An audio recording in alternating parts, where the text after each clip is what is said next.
Более 280 спортсменов из 9 регионов прибыли в Сыктывкар для участия в соревнованиях чемпионата и первенства Северо-Западного округа по плаванию.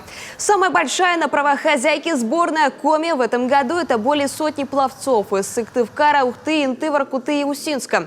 Надежды региона связаны с Николаем Зуевым, Валерием Быковым, Еленой Булаховой и Александрой Трапезниковой, уточнили в Минспорте. Событие проходит на базе бассейна «Орбита». За 4 дня там должны разыграть 92 комплекта наград. Здесь собралось большое количество спортсменов.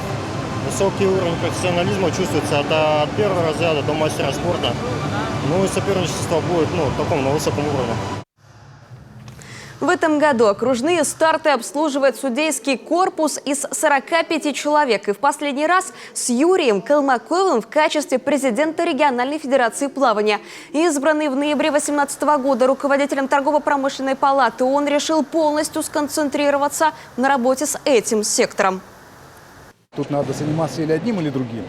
Поэтому со своей стороны я коллегам, которые примут, так сказать, палочку эстафетную от меня, помогу. В чем смогу, так сказать, в чем они посчитают нужным помощь от меня. Вот.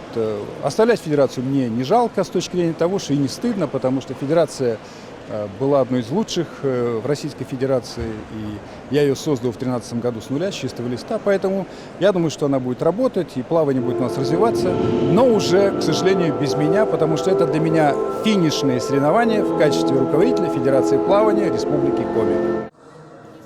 Прошение об отставке Юрий Александрович, как заявил нашему каналу, направит в Президиум Федерации в ближайшее время.